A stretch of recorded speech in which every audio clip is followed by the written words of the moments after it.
지금까지 노트 2와 노트 3을 통해서 5가지 암호 알고리즘에 대해서 소개해 드렸습니다. 지금부터는 이들 5가지 암호 알고리즘의 안전성에 대해서 살펴보겠습니다. 먼저 실제 안전성을 어떻게 증명하는지를 살펴보기 전에 이들 알고리즘이 제공해야 되는 안전성은 뭔지 좀 더 추상적인 수준에서 살펴보겠습니다. 먼저 대칭 암호 알고리즘과 비대칭 암호 알고리즘에 대해서 살펴보면 이들 알고리즘은 복화 키를 모르는 상태에서 암호문으로부터 평문이나 키를 얻는 것이 가능하지 않아야 됩니다. 그리고 이때 일부만 얻을 수 있어도 문제가 있다고 얘기합니다. 또한 공개키 암호 알고리즘은 공개키를 공개하기 때문에 이 공개키로부터 개인키를 얻을 수 없어야 됩니다. 이것들이 보장이 돼야 됩니다. 해시 함수는 비밀성을 제공하는 것은 아니기 때문에 해시 함수가 필요한 것은 역을 찾거나 충돌을 찾을 수 없어야 됩니다. 충돌을 찾을 수 있으면은 해시 함수가 사용하는 곳에서 공격이 가능해지는 거예요. 무결성을 보장해야 되는데 메시지를 바꿔놓고 변조된 걸로 못 느끼게 되는 거죠. 충돌을 찾을 수 있으면. 전자서명에서 해시 함수를 사용할 때 이 해시 함수가 충돌을 쉽게 찾을 수 있으면 서명을 위조할 수 있고 주어진 서명이 원래 어떤 M에 대한 서명이 아니라 다른 서명이라고 우길 수가 있습니다. 따라서 해시 함수는 충돌을 찾을 수 없어야 되는데 여기서 보통은 역은 워낙 어려운 거기 때문에 별로 고려하지 않고요. 해시 함수에서 문제로 생각하지 않고 주로 살펴보는 것이 충돌을 찾는 것이 얼마나 어렵냐 이거를 따져서 해시 함수가 안전하다, 안전하지 않다라는 것을 얘기하게 되겠습니다. 맥과 전자서명은 위조를 할 수가 없어야 됩니다. 기본적으로. 그런데 이 맥은 기본적으로 해시 함수의 특성을 다 갖고 있어야 되기 때문에 충돌을 찾는 것도 어려워야 됩니다. 거기에 플러스로 충돌 찾는 거 플러스 위조를 할 수 없어야 되는데 위조할 수 없는 것은 맥 키를 모르는 상태에서 맥 값을 위조하거나 키를 알아낼 수 없어야 한다는 것입니다. 전자서명은 서명 키를 모르는 상태에서 서명을 위조하거나 서명 키를 알아낼 수 없어야 합니다. 그래서 이런 것들이 제공이 돼야지만 우리가 이 알고리즘을 안전하다고 믿고 사용할 수 있습니다. 암호 해독 외에 사회공학과 같은 다른 방법으로 키가 알려진 것을 노출되었다고 합니다. 그래서 우리가 암호 해독 또는 암호 공격을 통해서 노출된 건지 공격을 통해서 알려진 건지 사회공학과 같은 방법을 통해서 노출된 건지는 구분해서 살펴볼 필요가 있습니다. 현대 암호학의 특징, 안전성 논할 때 꼭 여러분들이 알고 계셔야 되는 부분입니다. 그래서 현대 암호학의 특징은 뭐냐 하면은 과거는 제가 학습할 때만 해도 제가 석사, 박사 할 때만 해도 주로 요 스타일이었습니다. 디자인, 브레이크, 패치. 주기로 암호 기술이 개발이 됐다. 누가 암호 기술을 만들어서 소개합니다. 그러면 여러 사람들이 그 암호 기술이 실제 안전한지 살펴보게 돼요. 그래서 허점들을 찾으려고 그러고 공격 방법들을 찾으려고 그러게 돼요. 그래서 어떤 허점들이 발견되고 문제점들이 발견되면 다시 그것을 해결하는, 보완하는 방법으로 기술이 발달되고 있습니다. 즉, 처음에 디자인했을 때 완벽하게 안전하다고 증명을 못하고 있는 거죠. 못했기 때문에 허점들이 생기는 거고 그 허점들이 알려지게 되면 보완하고 이렇게 되는 겁니다. 그래서 이것이 순환되면서 계속 기술이 발달되고 있습니다. 그런데 오늘날에는 엄격한 안전성 증명을 중요하게 생각합니다. 즉 디자인 브레이크 패치라는 것이 아니라 디자인하고 프루프 하게 됩니다. 물론 프루프 하더라도 브레이크가 일어날 수도 있습니다. 그런데 이 확률이 많이 줄어든 상태에서 진행이 되는 겁니다. 그러면 왜 이렇게 디자인 브레이크 패치라는 형태로 가다가 이렇게 바뀌었냐 하면은 학문적 이론과 증명 기술이 그 사이에 많이 발전을 했습니다. 그래서 지금은 이런 프로토콜이나 암호 알고리즘들을 어떤 식으로 증명하고 해야 되는지 많이 발달했기 때문에 그 증명들이 없으면은 그 제한된 것을 어떤 학문적 업적으로 잘 받아들이지 않습니다. 증명을 해야지만 이게 안전하다고 증명돼야지만 아이디어가 좋아도 증명을 못하면은 그 아이디어를 갖고 어디다가 발표하기가 어려운 그런 시대가 됐습니다. 그래서 증명을 어떻게 하냐면은 정의를 하고 공격자 모델을 세웁니다.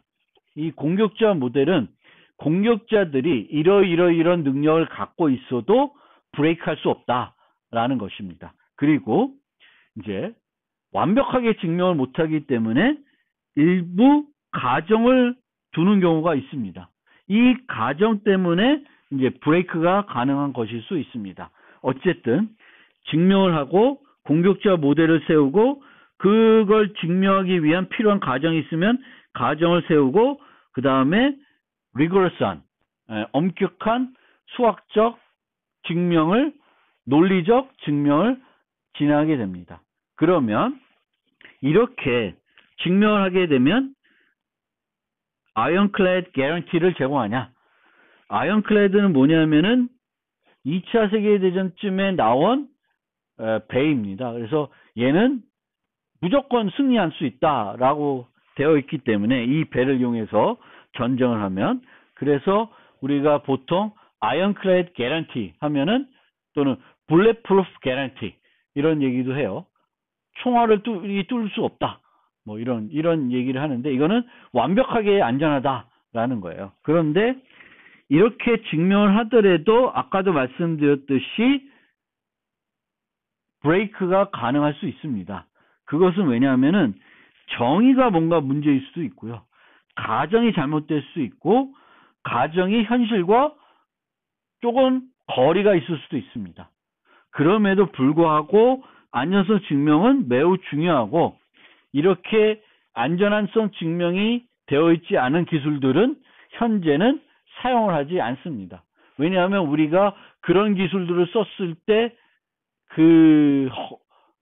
그렇게 깨진 경우들이 너무 수없이 많이 봐왔기 때문에 지금은 이런 증명이 안 돼 있는 기술들은 거의 사용하지 않는다라고 보시면 되겠고 물론 현재 현장에서 엄격히 찍는 능력만 사용되지만 현장보다 더 안전한 알고리즘도 존재할 수 있는데 이들이 사용되지 않고 있을 수 있습니다. 그 이유는 우리가 현장에서 사용하기 위해서는 안정성만 갖춰서 되는 건 아니고 그 현장에서 사용할 수 있을 수준의 효율성도 제공해야 돼요. 그래서 그렇지 않으면 쓰이지 못한다라는 것이 있습니다. 그래서 우리가 수없이 많은 공격기 암호 알고리즘들이 존재할 수 있지만 우리가 쓰는 것들은 대부분 RSA, 엘가마 이렇게 몇 가지밖에 안 돼요. 그런 이유는 이 실용성에도 관련이 있고 효율성 그 측면이 있기 때문에 그렇습니다.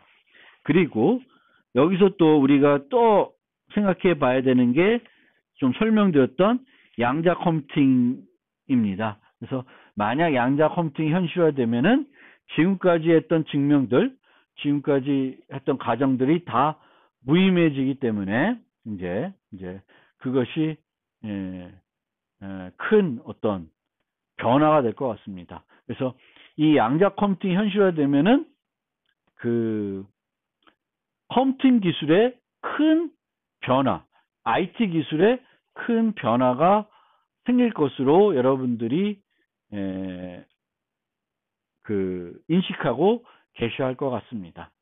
근데 실제 양자 컴퓨팅이 현실화될지, 언제 현실화될지는 아직은 미지수예요. 물론 많은 예측들이 나오고 있어서 그 예측들을 우리가 신뢰할 수도 있겠지만 꼭 그 예측이 맞는다는 보장은 없으니까 조금은 더 우리가 이제 살펴봐야 될 것 같습니다. 그러면 암호 알고리즘이 안전하다는 건 실제 어떤 의미를 가지고 있냐? 아까 뭐뭐를 못해야지만 안전하다고 말했는데 그거를 어떤 수준으로 못해야지만 안전한 것이냐? 그 측면이 있습니다. 그래서 무조건적, 절대적 안전성이라는 개념이 있습니다. 그런데 실제적으로 생각해 보시면 대칭 암호 알고리즘의 경우에는 128비트 키를 사용합니다. 그러면 128비트의 모든 가능한, 즉 전수 조사를 하면 해독을 할 수가 있겠죠. 키를 발견해낼 수 있습니다. 따라서 우리가 사용하는 대칭 암호 알고리즘들은 절대적 안전성을 가지기 매우 어렵습니다. 그래서 우리가 사용하는 알고리즘들은 절대적인 안전성을 가지고 있지 않고 다 어떤 안전성을 갖고 있냐면 계산적 안전성을 가지고 있습니다. 그래서 계산적 안전성이란 공격자의 능력이 가장 현실적으로 봤을 때 높다고 가정하더라도 공격자가 암호 알고리즘 해독하기 위한 노력이 불합리하게 많은 컴퓨터 시간을 요구할 경우에는 우리가 계산적으로 안전하다라고 얘기합니다. 즉, 이 대칭 암호 알고리즘은 다른 방법을 통해서는 해독하는 것들이 방법이 없어요. 그리고 그걸 해독하기 위해서는 전수조사가 유일한 방법이라고 증명이 되어 있을 경우에는 이 암호 알고리즘은 계산적으로 안전한 알고리즘이 되겠습니다. 왜냐하면은 128비트 키를 전수조사하는데 오늘날 컴퓨터를 갖고 시간을 따져보면 아니면은 매덕을 투자해가지고 특수 하드웨어를 제작하더라도 너무 많은 시간을 걸리는 거예요. 그러면은 우리가 계산적으로 안전하다고 얘기합니다.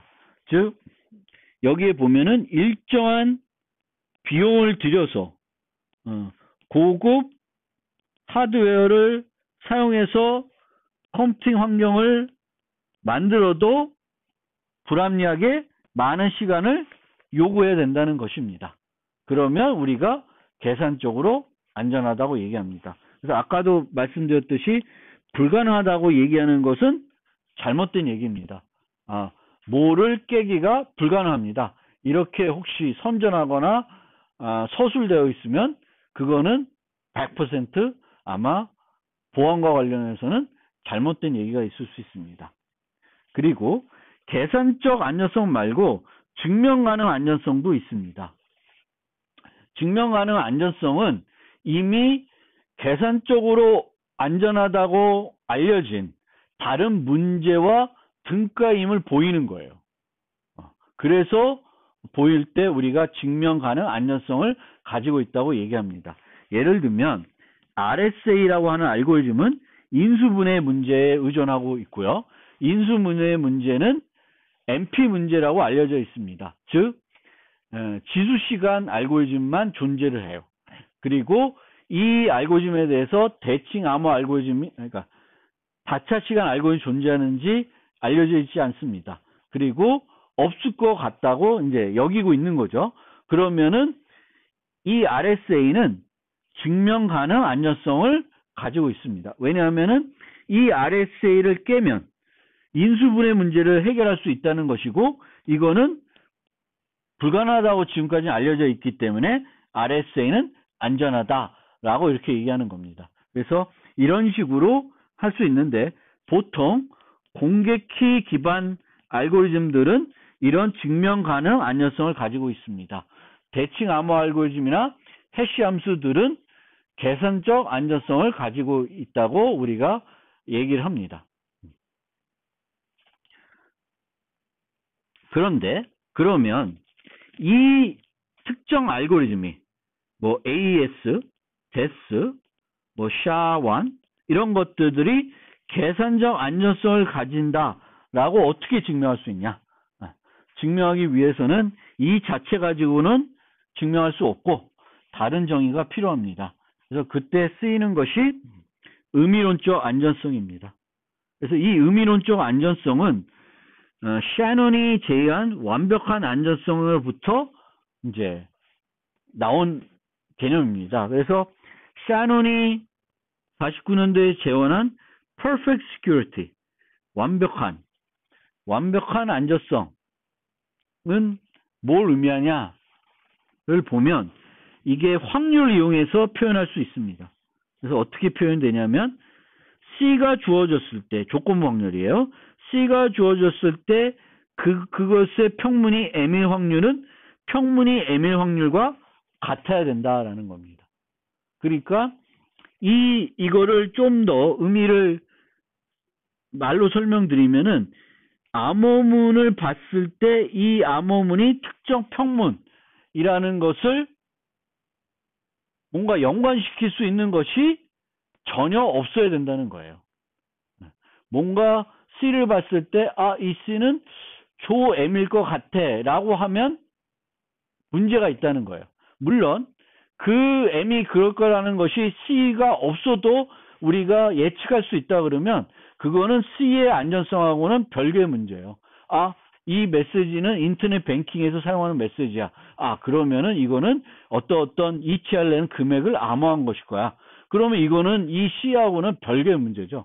그래서 이 암호문을 통해 이전에 몰랐던 평문에 대한 추가적인 정보를 전혀 얻을 수 없어야 되고 전혀 얻을 수 없다고 증명할 수 있으면 이 알고리즘은 완벽한 안전성을 가지고 있다고 샤논이 정의를 했습니다. 그리고 샤논은 완벽한 안전성을 가지기 위해서는 키 길이가 평문의 길이보다 커야 한다는 걸 증명했습니다. 그런데 우리가 메시지를 한 번만 암호하면 모르겠지만 계속적으로 암호하게 되면 매번 다른 키를 사용해야 되겠고 매번 키가 그 암호하려는 평문과 같아야 돼요. 그래서 이런 샤논이 증명한 완벽한 안전성을 가진 알고리즘은 현실적으로는 사용할 수 없습니다. 실제 원타임 패드가 그런 안전성을 갖고 있는데 얘는 현실 세계에서 사용할 수 없고 원타임 패드는 다른 문제가 있습니다. 그래서 실제 원타임 패드가 완벽한 안전성을 가지고 있다고 증명이 되어 있지만 현실 세계에서 사용되지는 않습니다. 이 완벽한 안전성은 무한한 컴퓨터 가온을 가져도 해석할 수 없습니다. 없는 증명이에요. 그렇기 때문에 무한한 컴퓨터를 가져도 만약에 이제 샤논이 증명한 건 키 길이가 평문의 길이보다 크면은 무한한 컴퓨터 자원을 가져도 절대 해독할 수 없다고 증명을 하고 있습니다. 근데 실제로는 무한한 컴퓨터 자원을 가는 게 아니라 현실적으로 계산적으로만 안전해도 실제 현장에서 충분히 사용할 수 있는 거죠.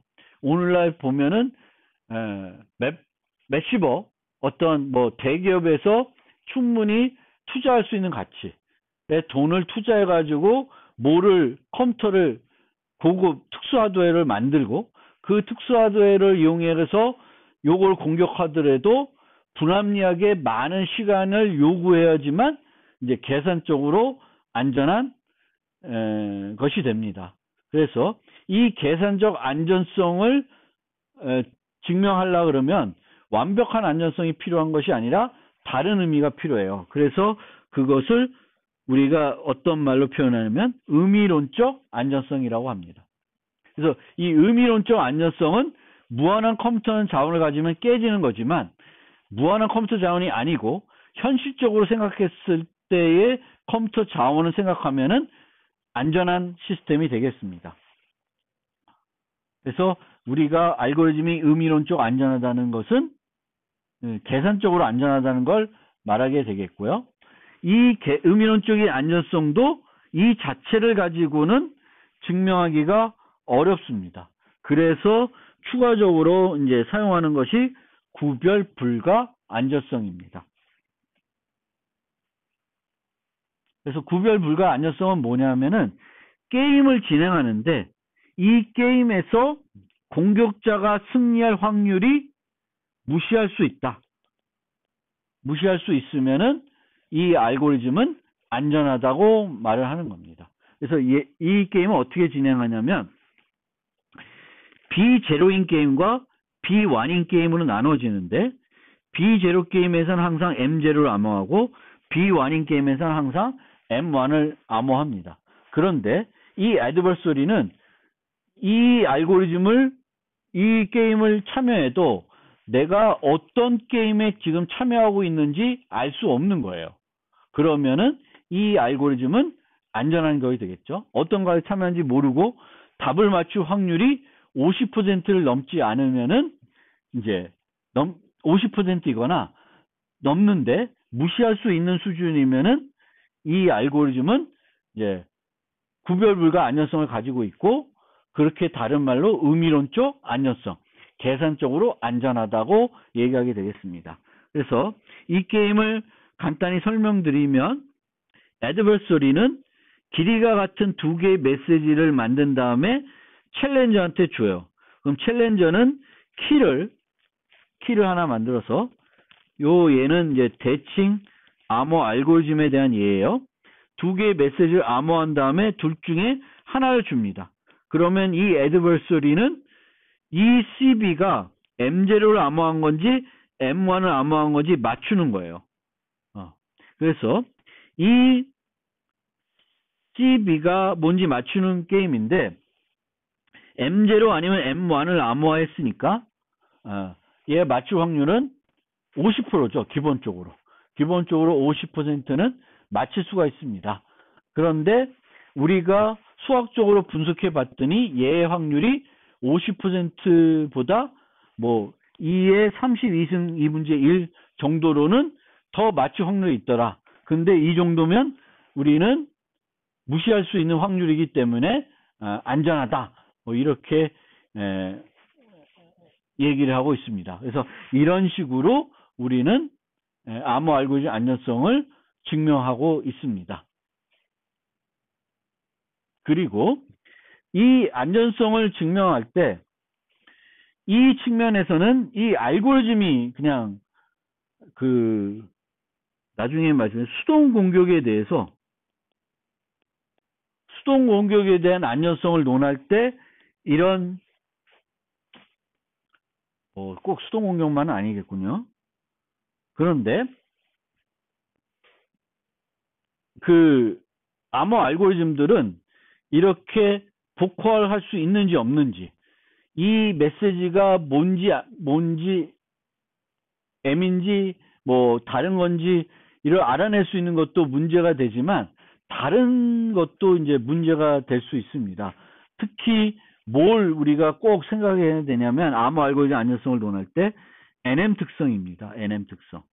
그러니까 대칭, 비대칭의 경우에는 이런 MN 특성도 살펴봐야 되는데 이 NM 특성을 만족하는 알고리즘에 생성된 암호문은 그것의 평문을 알고 있는지 여부와 상관없이 의미 있는 평문으로 복호되도록 암호문을 다른 암호문으로 변경할 수 없어야 됩니다. 그러니까 C가 있는데 이 C를 C'으로 바꿔가지고 얘를 복호하게 되면은 어떤 의미 있는 메시지가 되게끔 만들 수 없어야 되는 거예요. 내가 어떤 의도된 변화를 줄 수 없어야지만 NM 특성을 만족하게 됩니다. 그래서 아까 설명드렸던 이 원타임 패드는 셔넌에 의해서 완벽한 안전성을 갖고 있지만 NM 특성은 지니고 있지 않습니다. 왜냐하면 XOR이라는 연산은 이런 식으로 진행이 돼요. 메시지를 키로 XOR하고 이 C에서 M을 다시 얻으려면 그 C에다가 사용했던 키를 XOR하면 M을 얻게 됩니다. 이 방법으로 사용하게 돼요. 그런데 이 방법에서 C에서 특정 비트를 세 번째 비트가 0이었는데 1로 바꿨어요. 그럼 어떻게 되냐면 M의 세 번째 비트가 0이었으면 이렇게 해서 이렇게 바뀐 C'을 복호하면은 요 세 번째 비트는 1로 바뀌어요. 1이었으면 0으로 바뀝니다. 그래서 내가 의도된 변화를 줄 수 있어요. 그래서 이런 의도된 변화를 줄 수 없어야지만 안전합니다. 그 특성을 우리가 NM 특성이라고 말합니다. 그래서 이 암호 알고리즘이 계산적 안전한 암호 알고리즘이 NM 특성까지 갖추려고 그러면은 뭘 해야 되냐면 인증 암호화를 해야 됩니다. 이 때문에 인증 암호화가 매우 중요하고 기본이 되고 있는 것입니다. 그래서 우리가 알고리즘이 안전하다고 하더라도 그 안전하다는 것은 NM 특성을 만족하는 것까지 포함하고 있지 않기 때문에 이 알고리즘들의 안전성을 높이기 위해서 우리는 인증 암호화를 해야 되겠고, 인증 암호화를 하면은 NM 특성, 즉 우리가 C가 변하게 되면 그 변했다는 사실을 알 수 있기 때문에 활용을 안 하게 됩니다. 그렇기 때문에 문제가 없게 되기 때문에 이제 이런 인증 암호화가 매우 중요하다. 우리가 아까 그 알고리즘의 안전성을 증명할 때 adversary 모델, 공격자 모델을 세운다고 그랬습니다. 그리고 그 공격자 모델은 공격자가 어떤 능력을 갖고 있냐를 살펴보는 거예요. 그런데 당연한 거지만 공격자가 능력이 많으면 많을수록 공격에 성공할 확률은 높아집니다. 따라서 우리가 안전성을 논할 때 어떻게 논하냐면은 이 알고리즘은 이러이런 공격에 대해서 안전하다라고 얘기합니다. 그때 이제 사용하는 게 이런 내용들이 되겠습니다. 자, 암호해도 공격자의 능력을 우리가 고려할 때 전사 공격은 고려하지 않습니다. 왜냐하면은 전사 공격은 무조건 성공할 수 있는 공격이에요. 그래서 이 전사 공격은 이제 암호해도 공격이라고 하지도 않고 공격자의 능력을 따질 때 고려하지도 않습니다. 하지만 암호 알고리즘은 당연한 거지만 전사 공격, 그러니까 전수조사 공격에 대해서 안전해야 됩니다. 우리가 암호 해독 공격으로 살펴보는 것들은 이제 요 밑에 있는 것들인데 위에서 아래로 갈수록 공격자의 능력은 더 많아지는 겁니다. 그래서 암호문 단독 공격은 암호문들만 갖고 있는 거예요. 암호문들만 갖고 있는데 이 암호문에서 평문이나 키를 얻어내 봐라. 이런 식인 것이고요. 만약에 이게 이제 그 앞에 생각되었던 이 구별 불가 안전성과 결합이 되면은 요걸 준 다음에 여기서 챌린저가 시드를 아드버서리한테 왕창 주는 거예요. 똑같은 키로, 이 키로 암호화된 CB는 아니지만 다른 것들을 왕창 줘서 같이 활용해서 이 답을 구하게끔 유도합니다. 그럼에도 못 구한다. 그러면은 이 알고리즘은 암호문 단독 공격에 대해서 구별불가 안전성을 가지네요. 암호문 단독 공격에서 계산적으로 안전한 그런 알고리즘이 되겠습니다. 기지평문 공격은 요 과정에서 C만 주는 게 아니라 M도 같이 주는 거예요. 물론 이 가치 줄 때, 요 가치 주는 거에 M0와 M1은 포함되지 않고 다른 것들을 암호한 암호문들을 주는 거예요. 그래서 그게 그 기지 평문 공격입니다. 그런데 이 기지 평문 공격에서는 공격자가 원하는 평문에 대한 그 암호문은 얻을 수 없어요. 가정하기로는 그 챌린저가 마음대로 주는 거예요. 실제 현실 세계에서도 우리가 원하는 메시지의 그 암호문을 얻는 것은 상당히 어렵습니다. 그래서 기지평문 공격은 쌍인데 공격자가 메시지들을 선택할 권한이 없다. 없는 것이고, 선택평문은 기지평문하고 똑같은데 M을 내가 선택하는 거예요. 어드베서리가 이런 메시지에 대해서 M0, M1이 포함되지 않은 메시지에 대해서 C를 달라고 하면 챌린저가 주는 거예요. 그리고 나서 이제 공격을 해보는 겁니다. 해독을 해보는 거예요. 요걸 맞추기 위해서. 그리고 선택 암호문 공격은 거꾸로입니다. C를 선택하는 거예요. 선택 암호문 공격은 공격키 암호 알고리즘에서는 조금 또 다르게보다는 많이 고려되는데, 그 이유는 공격키 암호 알고리즘에서는 플러스 K가 공개되어 있는 정보예요.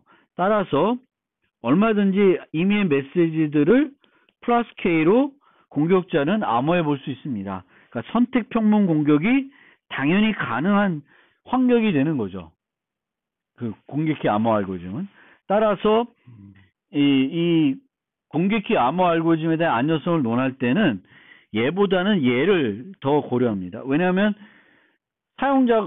공격자가 할 수 없는 것들에 대한 어떤 능력을 줬을 때 얼마나 위험한가, 안전한가를 살펴보는 게 목적이기 때문에 공격키 암호 알고리즘에서는 선택 암호문 공격을 많이 고려하게 됩니다. 그 다음에 이런 것들은, 지금까지 설명들은 뭐 N개를 주게 되는데, N개를 공격자가 가지고 있다고 가정하게 되는데, 이 N개는 처음에 이제 고정을 해 놓는 거예요. 고정해 놓은 다음에는 그 다음에는 추가적으로 얻을 수 없게 시나리오가 되어 있습니다. 그런데 적응적인 경우에는 계속 요구할 수 있는 거예요. 내가 이런 걸 해봤더니 요게 필요할 것 같아. 그럼 또 물어보면 돼요. 그럼 원할 때까지 계속 준다고 가정합니다. 그걸 받더라도 계산적으로 안전하다, 구별 불가 안전성을 갖고 있다라고 증명하는 겁니다. 따라서 얘가 가장 안전한 거예요. 그러니까 얘가 가장 공격자의 능력이 큰 겁니다. 센 거예요. 따라서 우리가 적응적 선택 평문 공격에 대해서 이 알고리즘이 안전하다고 하면은 가장 안전한 알고리즘 되겠습니다. 그러니까 기지 평문 공격에 대해서 안전하다고 하는 거하고 적응적 선택 평문 공격에서 안전하다는 것은 요게 더 안전하다는 것을 의미합니다. 그리고 이런 공격들이 만약 가능하다, 계산이 돼서 가능하다고 했을 때 이 공격이 얼마나 복잡한가, 그 공격의 이제 복잡성을 논할 수가 있는데, 이때 사용하는 것이 세 가지입니다. 이거는 뭐 알고리즘의 시간 복잡도 공간 복잡도 하고 같은 개념인데, 첫 번째로 우리가 따지는 것이 데이터의 복잡성입니다. 공격이 성공하기에 필요한 데이터의 양입니다. 즉 아까 봤던 뭐 선택적 평문 공격에 대해서 안전하다 이렇게 되면은 2의 64승계의 쌍을 갖고 있어도, 선택 평문을 갖고 있어도 안전하다, 뭐 이렇게 얘기하게 되겠습니다. 그때 얘기하는 게 데이터의 복잡성입니다.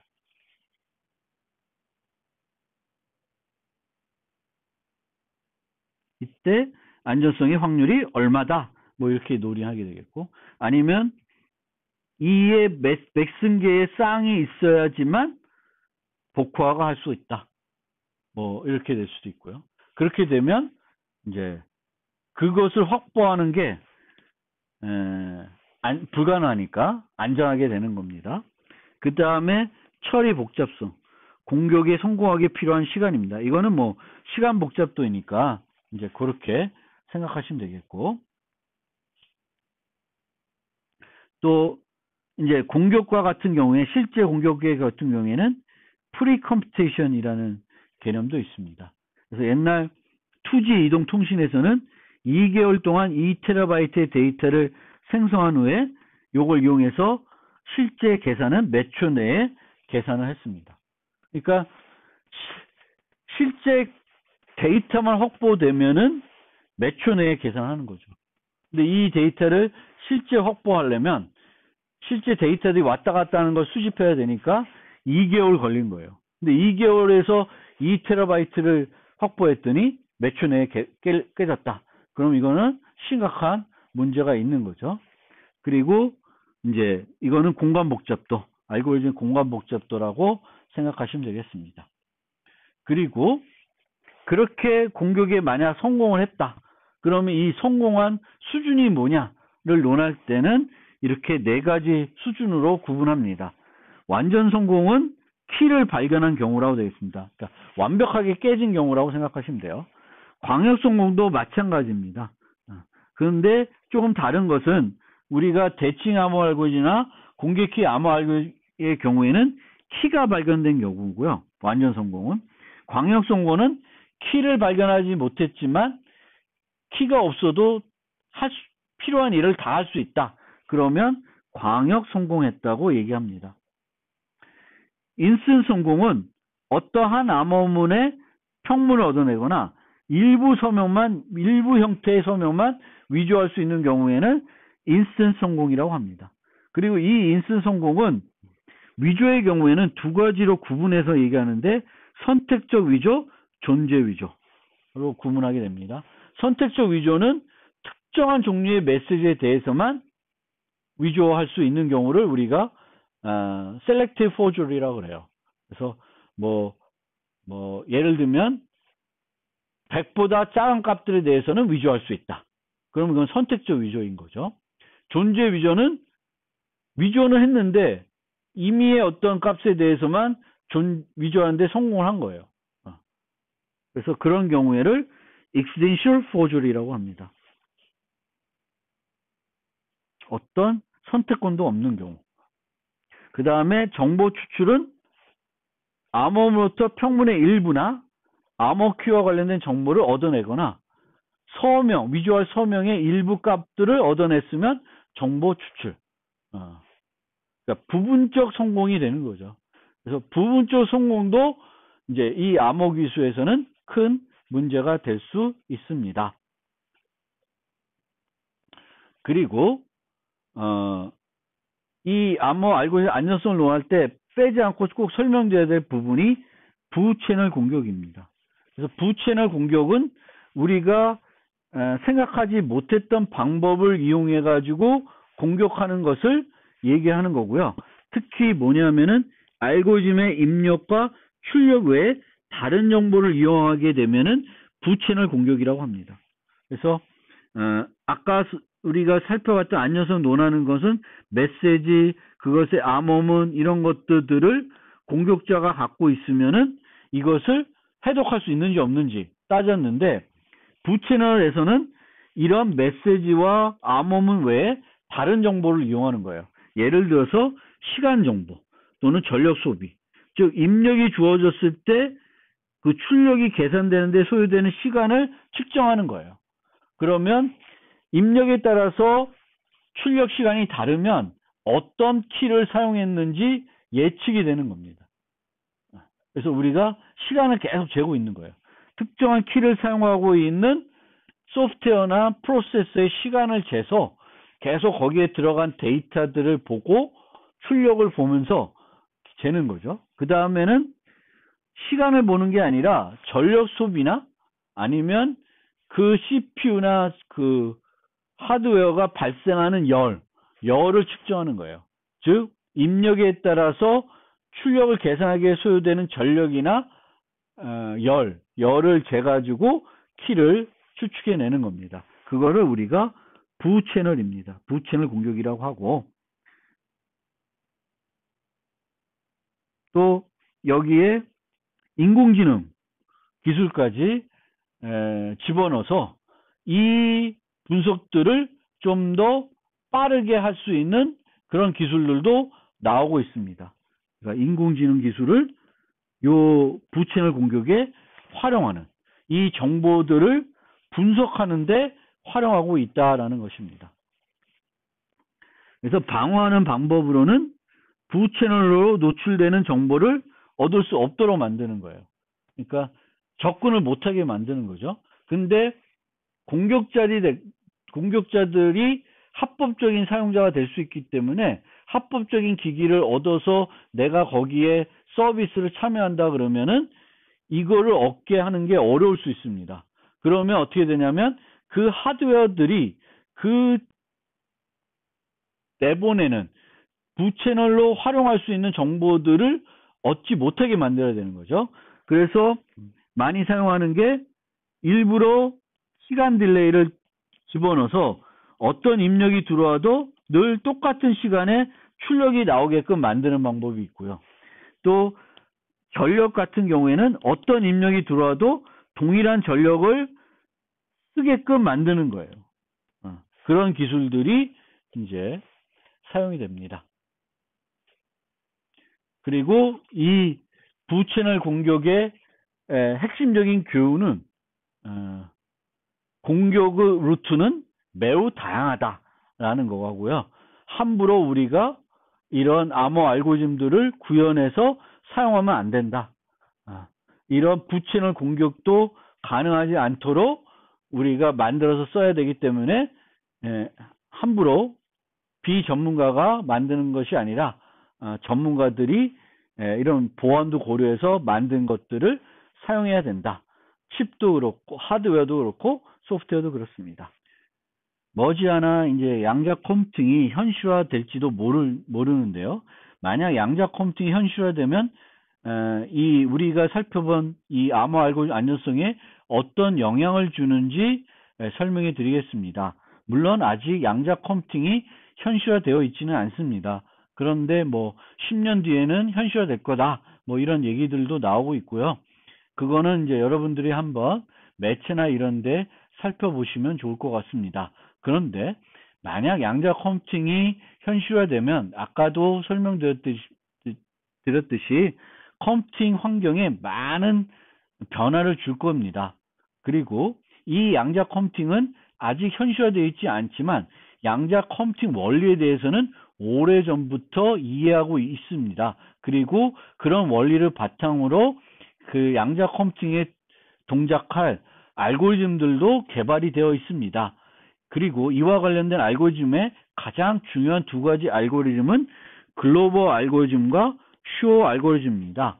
글로벌 알고리즘은 ON 검색이 필요한 것을 스퀘어 N으로 줄일 수 있다. N의 2분의 1승으로 줄일 수 있다는 것을 보였습니다. 이건 어떤 알고리즘인지 다 이렇게 되는 거예요. 이것은 뭐에 영향을 주냐면은 대칭키 길이나 해시 함수에 영향을 줍니다.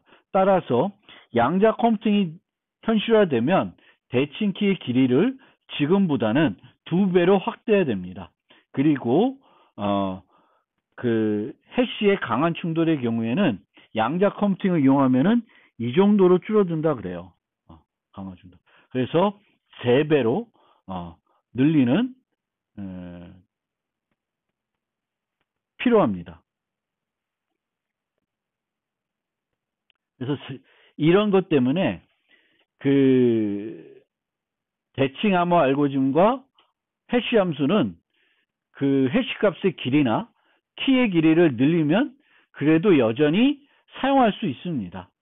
그래서 크게 뭔가 양자 내성 암호화와 같은 그런 데서는 이런 문제, 그 글로벌 알고리즘에 의한 문제는 별로 고려하지 않습니다. 더 심각한 문제는 쇼 알고리즘입니다. 쇼 알고리즘은 다차 시간에 인수분해와 이산대수 문제를 해결할 수 있다는 것을 보였습니다. 인수분해와 이산대수 문제는 둘 다 NP 문제이지만 NP 하드 문제는 아니에요. 즉, 둘 다 현재까지는 지수시간 알고리즘만 존재합니다. 그리고 다차 시간이 있는지 모릅니다. 모르지만 쇼는 그 양자 컴퓨팅이 되면은 양자 컴퓨팅에서는 다차 시간에 얘들을 해결할 수 있다는 것을 증명했기 때문에 양자 컴퓨팅에서는 지금까지 썼던 모든 종류의 공개키 암호 알고리즘은 무용지물이 돼버립니다. 새로운 알고리즘을 개발해서 사용하지 않으면 안 된다는 겁니다. 그래서 이 양자 내성 암호화는 이 문제 때문에 양자 컴퓨팅이 현실화됐을 때 사용할 공개키 암호 알고리즘을 찾는 연구가 바로 양자 내성 암호라고 합니다. 그러면 어떤 대안들을 지금 연구하고 있냐면은 NP 하드 문제를 기반하는 것들.